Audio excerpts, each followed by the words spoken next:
The sand does not forget. Long after the empires have crumbled, after the temples have sunk beneath the weight of silence, the grains of dust whisper what the monuments once roared. Beneath the feet of the wanderer who does not know what he seeks, the desert sings a hymn older than time, a hymn of awakening hidden behind the veil of appearances. It is not a song the ears can hear, nor one the eyes can follow.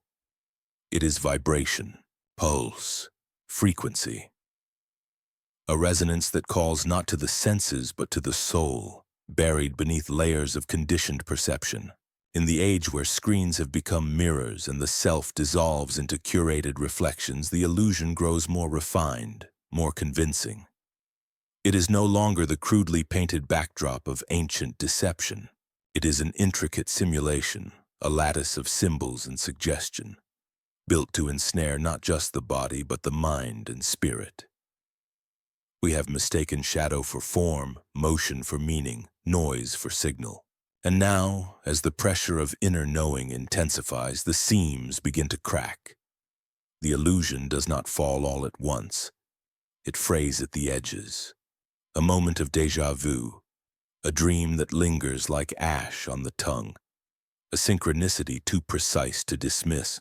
These are not accidents, but calls, initiations from the hidden architecture of reality. The soul, long asleep in a bed of illusions, begins to stir, and with that stirring comes the terror and beauty of awakening. You were never the role, never the name, never the occupation, the gender, the nationality. You were not the trauma nor the triumph. These were costumes, masks donned for the theater of incarnation. The stage is collapsing and the audience has left.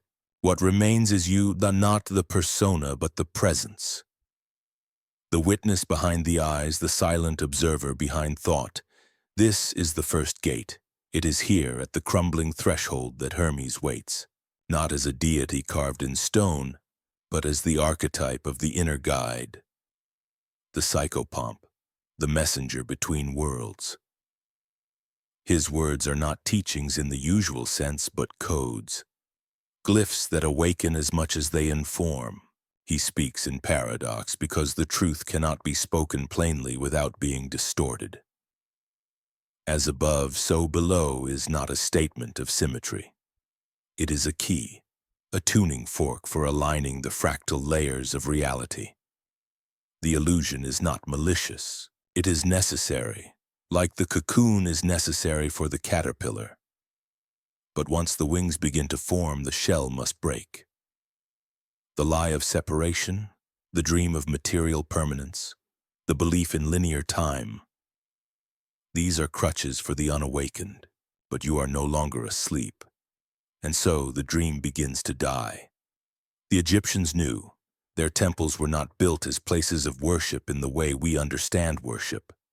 They were vibrational engines designed to tune the soul. The columns were not merely architectural, they were harmonics in stone. The hieroglyphs were not decorations, they were consciousness encoding algorithms. The rituals were not symbolic, they were operational protocols. To enter a temple was to step into a living interface, a map of the macrocosm, written in the language of resonance. This is why the initiate walked in darkness before being shown light. It was not punishment. It was preparation, for to see the true light, the false lights must first be extinguished. The eye that sees truth is not the physical eye, it is the eye within, the inner sun, the atom spark, the Horus point. To awaken it is to begin the process of dying before dying. But this path is not comfortable. It demands the annihilation of all that you believe yourself to be. The ego, sensing its own demise, will resist with ferocity. It will cling to stories, identities, attachments. It will whisper fear into your thoughts like sand blown into a wound. But this suffering is not punishment. It is refinement. The fire that burns away illusion also forges clarity. Alchemy is not metaphor, it is internal metallurgy, turning leaden perception into golden vision. The veil is made of thought, not just any thought, but unconscious thought, the automatic inherited programs that govern perception. The illusion thrives in repetition. It feeds on assumption. Every time you accept without questioning, react without witnessing, consume without presence, the illusion grows stronger. But with each act of conscious attention, with each breath taken in awareness, the spell begins to lift, not all at once, but steadily, irrevocably. And when the veil thins even for a moment, what you glimpse is not a world beyond but a depth within. The true temple is not in Egypt nor under the sand. It is within your being. The chambers are your chakras. The inscriptions are your DNA. The gods are archetypes nested in your psyche, waiting to be activated. The rituals are the choices you make with presence. You are not seeking truth. You are remembering it. This is why the ancient texts always spoke in symbols. Literalism is the enemy of awakening. The truth must be felt, not merely understood. It is encoded in dreams, in silence, in the way a single phrase can reverberate through your being and shift your trajectory forever. The Emerald Tablet, the Pyramid texts, the Gnostic Gospels, they are not histories. They are maps of the soul's return. What dies in this awakening is not life, but illusion. And what emerges is not knowledge, but gnosis. A knowing that comes not from the mind, but from resonance. When you hear truth, you do not need to believe it. It sings in your bones. It hums in your breath. It feels like remembering something you never learned. The illusion crumbles when you stop running from silence, when you sit and feel and allow the discomfort to speak, not to escape it, but to listen to it, for even your pain is sacred, a teacher veiled in darkness. The soul does not evolve through pleasure alone. It evolves through friction, pressure, the cracking of the seed. And now the seed has cracked. The light is entering. And with it comes the vision of a world not bound by decay but by energy, not defined by matter but by meaning. The ancient future is calling, not forward, inward. This is the first gate. Step through. The desert does not echo, it absorbs. Every thought left unspoken, every realization too fragile to survive the noise of the world, seeps into the silence between the dunes. And it is there, in that silence, that the real journey begins. Not outward, but inward. Not to discover new lands, but to uncover forgotten truths. Buried beneath centuries of conditioning, beneath the illusion of personality, beneath the weight of collective sleep. There is a moment when the seeker no longer seeks answers, not because the questions have been answered, but because something deeper has emerged. A knowing that the questions themselves are part of the illusion. What is the self? What is real? What is time? These are not riddles to solve, but veils to dissolve. The intellect, brilliant as it is, can only take you to the edge. Beyond that is experience, direct, unmediated, vibrational contact with the source of being. And so the desert becomes a mirror, and the mirror begins to fracture. You begin to see yourself not as a fixed point, but as a field. Fluid, dynamic, woven of thought and energy. The boundaries you once believed in, between self and other, between thought and matter, begin to blur. You are not a being in the universe. You are the universe, experiencing itself in a particular frequency. This is not metaphor. It is the architecture of reality, hidden beneath the veneer of form. Hermes taught that all is mind. But what is mind? Not thought, not emotion, not memory. Mind, in the Hermetic sense, is the substrate of all things, the canvas upon which reality is painted. It is not in your head. You are in it. And when the illusion begins to crumble, it is because you begin to remember this, that you are not a passenger in the mind. You are its dreamer, its architect, its reflection. You are not a part of the simulation. You are the source code. But such realizations do not come gently. They arrive like thunder in the soul, collapsing the fragile scaffolding of what you thought was real. The truth is not always kind. It does not soothe the ego. It dissolves it. And in the ruins of that dissolution, a new kind of vision arises. One not based on sight, but on resonance. You begin to feel the shape of things behind their form. You begin to hear the silence behind the noise. You begin to see the geometry behind the chaos. And everywhere symbols emerge, not as decorations, but as transmissions. The spiral, the eye, the triangle, the Ouroboros. These are not relics of forgotten religions. They are vibrational signatures, keys left in plain sight by those who walked before. Not to be worshipped, but activated. They are the language of the subconscious, the lexicon of soul memory. When you encounter them, something ancient stirs, not a belief, but a recognition. You remember without knowing how. This is the realm of initiation, not into a cult or a dogma, but into your own forgotten being. And initiation always involves death, not of the body, but of the false self, the mask worn for too long. To awaken is to die before dying, to be stripped bare of identity, belief, and comfort until all that remains is presence. This is the fire at the center of every true mystery school. Not knowledge, but transmutation. The ancients encoded this in their rites, the journey through the underworld, the trial by darkness, the descent into the tomb. These were not myths, they were instructions.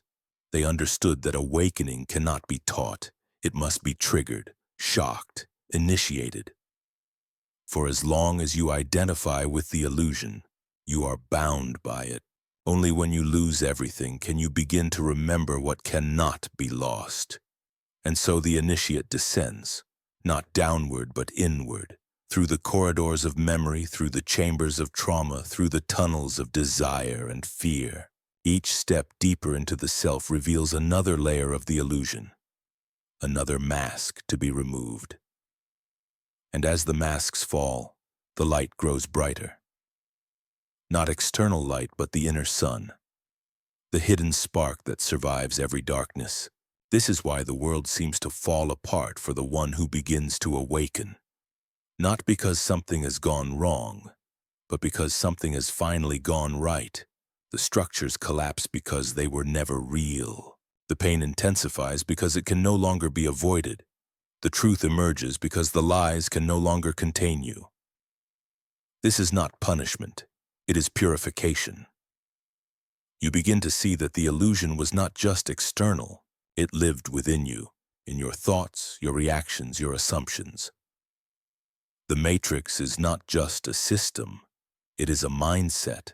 And to leave it is not to escape, but to transform. You no longer see with the eyes of the conditioned. You begin to see with the eye of the heart, the single eye, the eye of Horus, long closed in forgetfulness, now opening. And when it opens, reality bends. Time becomes fluid. Events connect in impossible ways. Dreams bleed into waking life. You speak something and it manifests. You think of someone and they appear. This is not fantasy. It is coherence. The outer world reflecting the inner. You are no longer creating unconsciously. You are beginning to align, to tune, to vibrate in harmony with the hidden order. But with this power comes responsibility. The old ego, eager to survive, will try to hijack it, to use awakening as a new identity, a new mask. But the truth cannot be possessed. It can only be surrendered to. And so the test deepens. Can you wield power without ego? Can you know truth without pride? Can you walk the path without a name? These are not questions to answer. They are questions to become. And all the while Hermes watches, not with judgment, but with quiet presence. He knows that the way is not linear. That awakening is a spiral, not a ladder. You will fall. You will forget. You will mistake the map for the territory. But each time you return deeper, more hollow, more open, more real. Because that is the paradox of awakening. It does not make you more, it makes you less. Less illusion, less separation, less noise, until what remains is not a person but a presence, not a self, but a silence, a clarity so deep it cannot be spoken, a truth so vast it cannot be owned. And in that silence, the illusion dies, not with a scream but with a sigh, a gentle exhale, as if reality, long held in tension, finally releases. And you see not with your eyes but with your being, that all of this was a dream, a sacred play, a divine forgetting, crafted to remember itself. And now, the remembering begins. The dream begins to fade, not because the dreamer awakens, but because the dream itself has served its purpose. Every veil, every echo, every false light existed only to guide you back to what you always were. The illusion was never the enemy. It was the teacher in disguise. A mirror so polished it convinced you you were separate. A story so complete it swallowed your truth. And now, as the layers fall away, what remains is not a world revealed but a self remembered. You stand at the threshold, not of a new reality but of unconditioned perception. Here, symbols do not point. They radiate. Time does not pass. It hums. Identity does not fix. It flickers. The breath becomes a temple. Each inhale, a summons. Each exhale, a surrender. There is no going forward, only going in. The illusion does not vanish in fire, it dissolves in stillness. This is the sacred center the ancients encoded in glyph and stone. In the heart of every temple, beyond the colonnades and sacred halls, there is a chamber. Silent, empty, dark. Not in neglect, but in reverence. It is there that the presence waits. Not as a god above, but as a self below all masks. The sanctum within the sanctum. And it can only be entered once the outer identity has been disassembled. This is not metaphor. The temples of Egypt were built to mirror the inner anatomy of the initiate. Each hall, a phase of transmutation. Each corridor, a trial of resonance. The further in you journeyed, the less you carried, not just in material but in perception. Until you arrived, hollow and luminous, at the place of the innermost. It is here in the darkness that the seed of light is encountered. Not as illumination but as presence. The eternal witness, the unspeakable I that precedes all experience. You do not find it. You are it. And in that encounter, duality dies. The soul does not awaken with thunder, it awakens with silence. And from that silence, a new kind of vision is born. You no longer see objects, you see oscillations, you see fields of energy converging into form and dissolving back into flux. The fixed becomes fluid, the solid becomes shimmering. What was real now quivers with uncertainty. And yet within that uncertainty, a new certainty arises, that all things are one in source, distinct only in expression. The serpent returns here, not as a symbol of temptation, but of cyclical becoming. The Ouroboros, serpent devouring its own tail, is not death. It is recursion, regeneration, the dance of creation through destruction, the self consuming itself to become more than self. You are watching your old identity dissolve into your own becoming. And through this, the energy flows, not randomly, not chaotically, but with sacred structure. The ancients called it Heka, the force behind form, the magic of vibration aligning intention with manifestation. To speak was to shape, to breathe was to build. The word was power because the word was frequency. And frequency was the first movement out of stillness. So too are your thoughts now, no longer unconscious echoes but intentional vibrations. You begin to craft reality not through effort, but through coherence. You tune, you align, you allow. The illusion once taught you to control. The truth now shows you how to attune, not force, but flow, not power, but presence. And in this presence, you begin to feel the architecture of your own soul. You are not a flat being. You are a temple of layers, some known, most forgotten. The body, a sacred vessel. The heart, a portal. The voice, a wand. The spine, a staff of energy rising. The third eye, not an organ of sight, but of synthesis. The meeting point of inner and outer, seen and unseen. And at the crown, the silence through which all things sing. Each of these centers, these chakras, as some traditions name them, are not merely functions. They are memory. DNA not just of flesh, but of divinity.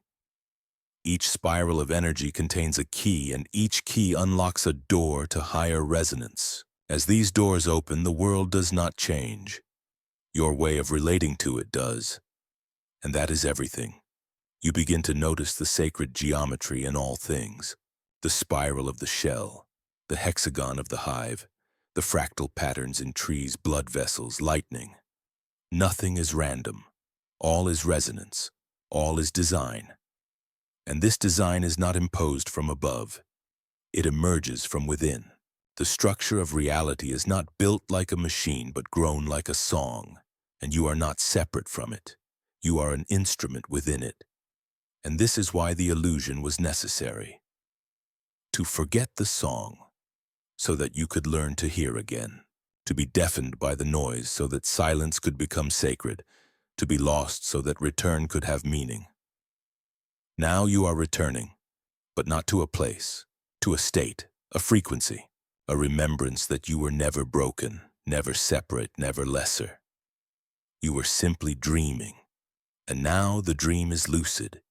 You move through the world, but not as before. Not as a seeker, but as a knower. Not as one who acts, but as one who flows. You speak less. You listen more. You stop reacting and begin responding. You see people not as identities, but as vibrations in transit. Some waking, some sleeping, all sacred. And so your presence becomes medicine. Not by effort, but by alignment. Not by teaching, but by being. The awakened one does not convert, they radiate. The truth does not need defense, it simply needs space, and you become that space.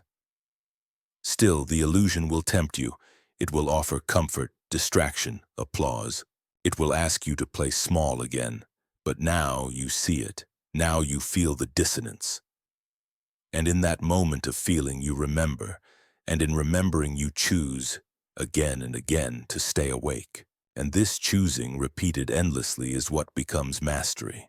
Not perfection, not escape, but presence. The continual return to what is real beneath all appearance. The fidelity to resonance over noise, to silence over reaction, to truth over belief. And this is the true initiation, not a single moment, but a lifetime of choices. Each one a temple door, each one a step deeper into being. The illusion will continue to exist, but it will no longer own you. You will walk among the sleeping, but you will not forget. You will see the game, but you will not be played.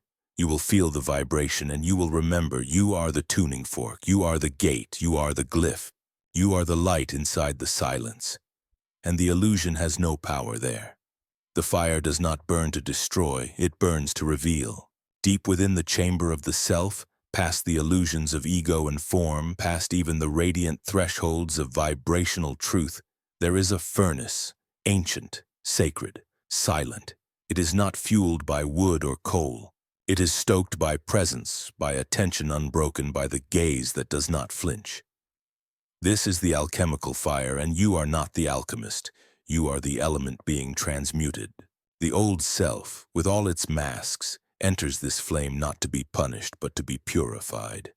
You do not escape here. You do not ascend here. You dissolve. And in that dissolution, something begins to take shape. Not a new identity, but a new essence. One not bound by time, by fear, by expectation. One that does not seek light, but radiates it. This is the secret at the heart of all true mysticism. Transformation is not about becoming something else. It is about becoming fully what you already are, once all that is not you has been burned away. The ancient Egyptians knew this well. Their gods were not external beings to be worshipped from afar. They were archetypes of consciousness, maps of the divine anatomy within the initiate. Isis was not a goddess of fertility alone. She was the intuitive matrix of cosmic memory. Osiris was not merely a god of the dead. He was the principle of regenerative intelligence. Horus was not just the falcon-eyed avenger. He was awakened vision, the third eye brought into clarity through the balancing of opposites.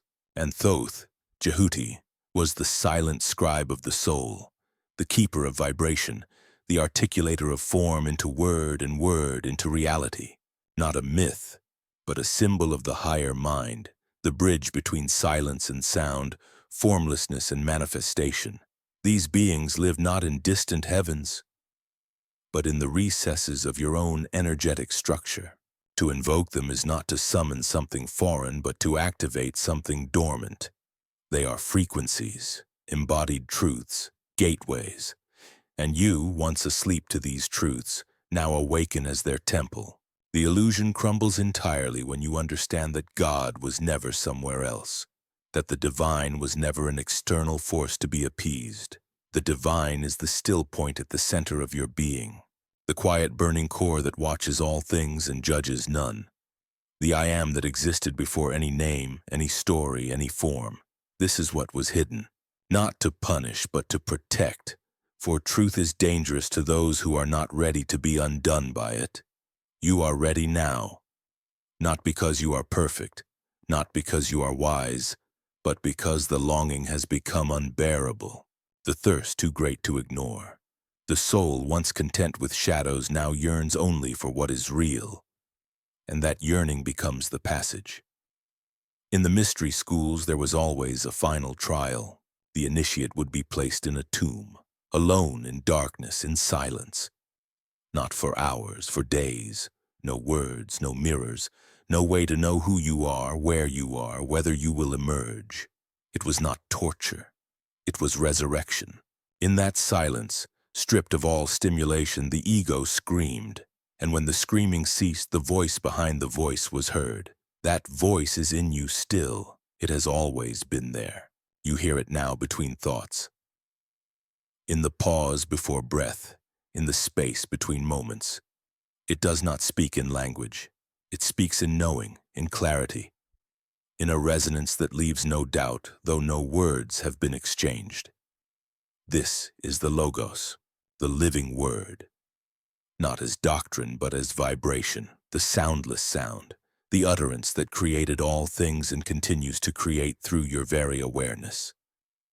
When you become silent enough, you do not hear it. You become it. And from there, creation begins anew. No longer from desire, but from coherence. No longer from lack, but from wholeness. You move not to get somewhere, but because the movement is your nature. You act not to change the world, but because in your vibration the world changes itself. You become the center around which the illusion rearranges into meaning. And this is the highest magic. Not incantations or rituals performed to bend reality to your will, but the recognition that you are reality, dreaming itself into form, that every thought is a seed, every emotion a current, every gesture a glyph. The magician is not one who controls, the magician is one who remembers. Remembers what? That the temple was never stone, it was intention, that the prayer was never words, it was presence. That the divine was never far. It was forgotten. And so the work is not to escape. It is to remember so deeply that forgetting becomes impossible. The illusion, though persistent, becomes transparent. You no longer need to destroy it. You see through it. You no longer battle darkness. You illuminate it. You walk through the world not to fix it, but to embody a frequency that makes distortion unbearable. Your presence becomes a tuning fork, and those around you begin to resonate, not by force, but by invitation. And when this happens, the ancient symbols return, not as relics, but as living realities. The eye of Horus flickers within your brow. The Ankh vibrates in your spine. The scarab pulses in your solar center, rolling the sun of your awareness forward, endlessly renewed. You are not a student of mystery, you are its embodiment. And now, the final descent begins. Not downward, but inward. The fire is steady now. The ego, while not vanished, no longer commands. The heart is open, not with sentiment, but with presence. The mind is quiet, not from suppression, but from saturation in clarity. You have become the temple, and now the God within awakens. But this God does not speak. It simply is. No story, no form, no desire, only being. Only the hum of source vibrating through the vessel of your body. Only the breath of the cosmos entering and exiting your lungs. Only the sound of silence, deeper than thought, stronger than time. And you smile, not with lips but with soul. You have not arrived somewhere new. You have arrived fully into what has always been. The awakened one does not vanish into mountains or dissolve into stars. The awakened one returns to the market, to the street, to the noise of the ordinary. But with different eyes, no longer bound by illusion, they walk through it as through mist. They do not reject the world. They illuminate it from within. This is the second birth, not a mystical departure, but a sacred embodiment. You are no longer seeking the temple. You are the temple, and as such, everything becomes sacred. Every encounter, a mirror, every sound, a mantra, every step, a ritual. The mundane becomes mythic, not because the world has changed, but because you have remembered how to see. The divine is not elsewhere. It is now in this moment, clothed in dust and breath. The illusion crumbled not to liberate you from the world, but to liberate the world through you. This is the secret of true alchemy. That gold was never the metal. It was the state of being. The philosopher's stone is not a hidden substance, but a purified presence. The self refined by silence, fire, surrender. And when this presence is embodied, it alters reality by its very nature. You begin to notice how your thoughts ripple into form, how your emotions shape the field around you, how your silence heals more than your words ever could. You do not command reality. You harmonize with it. You become the note that tunes the whole instrument. And in this harmony, action becomes effortless, not passive, but unforced. You respond rather than react. You move not from fear, but from knowing. Choices arise not from analysis, but from resonance. You feel the path before you see it. You follow the pull of inner gravity, the draw of the soul's orbit, and trust it more than logic, more than plan, more than approval. This is the vibrational intelligence the ancients whispered of, the language of signs, of synchronicities, of sacred geometry unfolding in time. When you live from presence, the universe speaks through patterns. It does not shout, it arranges. You become the axis of alignment. Others may not understand. They may call it luck or madness. They may project their fears onto your freedom. This too is part of the path. For the awakened one does not need agreement, only coherence. And so you become quiet, not out of shyness, but out of reverence. You begin to listen more deeply, Durda, not just to words, but to energy, not just to people, but to the spaces between them. You feel when something is true, even if you can't explain why. You know when to act and when to wait. You trust the intelligence of silence. This is the return of the feminine current, not gendered but energetic. The receptive, intuitive, magnetic aspect of being. It was buried for centuries under the illusion of force, of domination, of logic severed from soul. But now it rises, in you, in the collective, not to replace, but to balance. You begin to live from this center, to create not from effort, but from alignment, to birth realities through stillness, to hold a vibration so clearly that the world cannot help but mirror it. This is not passivity. It is power in its purest form. And that power is love, not the sentimental kind, but the sacred fire. The unconditional radiance that sees all things as extensions of the One. You begin to forgive not as a moral act, but because you see clearly. You no longer punish shadows for being cast. You bring light instead. This changes everything. Your relationships shift. Some fall away, not from judgment, but from misalignment. Others deepen beyond words. You begin to attract those who see what you see, feel what you feel, not in sameness, but in resonance. A vibrational tribe forms, not around belief, but around being. This is the hidden body of the awakened. Scattered, diverse, unseen, but connected through the field. You may never meet them in flesh, but you feel them, like distant stars on the same current. And in that recognition, the illusion of loneliness dissolves. You are not alone. You never were. The sacred breath continues. You move through cities, temples, forests, all with the same still point within. You begin to leave subtle traces, not footprints, but frequencies. The space you enter shifts. The chaos begins to soften, not because you preach, because you are. This is why the masters spoke so little. Their presence said what their words could not. They were tuning forks for truth. Their silence rearranged realities. Now you begin to understand.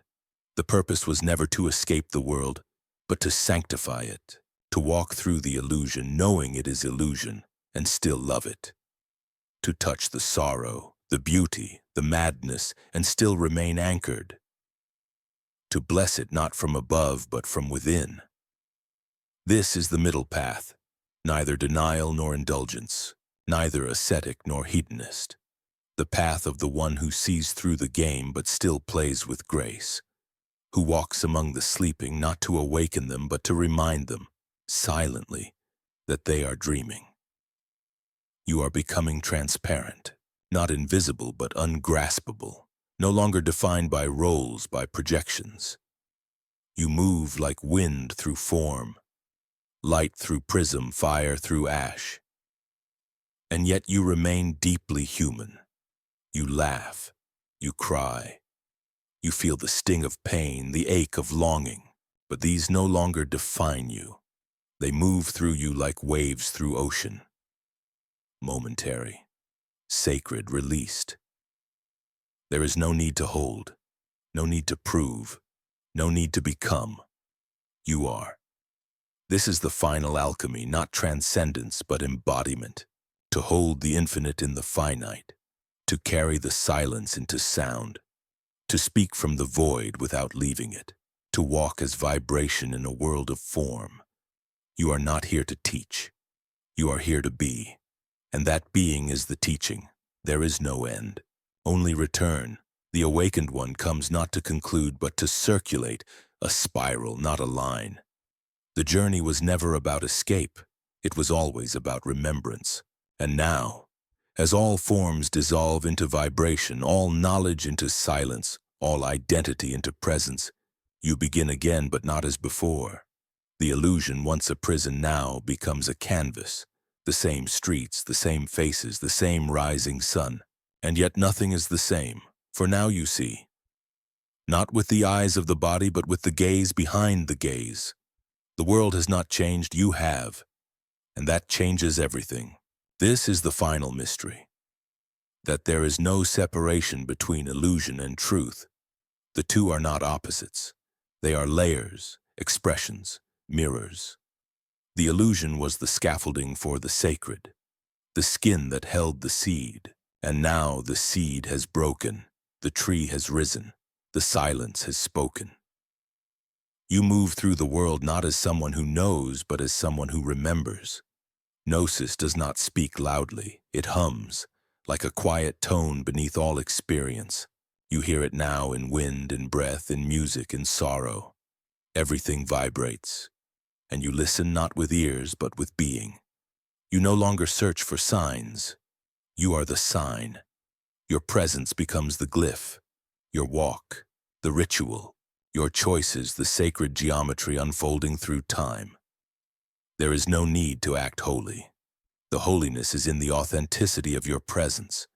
You are no longer in the illusion. The illusion is within you, and you hold it gently, because you see now. The dream was always sacred. The forgetting was part of the remembering. The darkness was the backdrop for the spark. Without the illusion, you could never have returned. Without the veil, you could never have seen through. You smile at the paradox. It no longer disturbs you. It invites you. You begin to teach not with words, but with silence. Not with instruction, but with being. Some will be drawn to you, others will resist you. But it no longer moves you, for you are no longer moved by reaction. You are moved by resonance. And that resonance now guides you. Not as a path, but as a rhythm.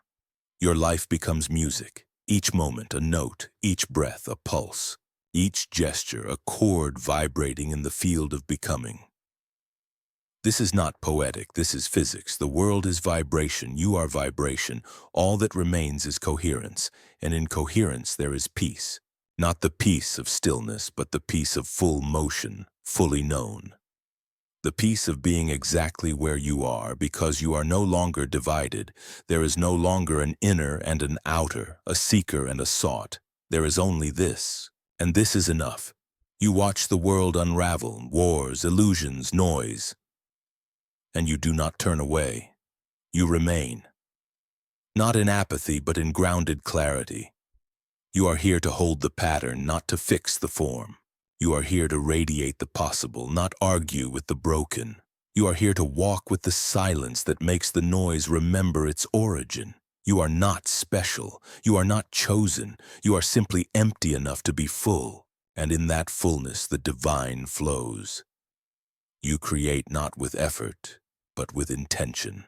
Not with fear, but with frequency. And everything that arises in your field carries your signature. Not your name, but your resonance. You do not seek legacy. You leave traces in the timeless, not in stone. The temple collapses, the wind scatters the dust. The glyphs fade from the walls. But the vibration remains, because the temple was never outside. It was the echo in your bones, the silence in your center, the knowing in your breath. You are that temple, and now you are open to all. To none, to life, to the silence behind life, to the hum behind all things. You do not speak unless moved. You do not act unless aligned. You do not explain. You do not justify. You simply are. And that is the revolution. There are no banners here, no creeds, no promises, only presence. Only the awakened gaze in a world still half asleep, seeing the sacred in the mundane, the light in the broken, the whole in the shattered. And so you walk, not to arrive, but because the walking is worship. The breath is prayer. The moment is enough. You carry no maps. You are the compass. You carry no fear. You are the fire. You carry no gods. You are the glyph. You carry no illusions. You are the dream. Awake.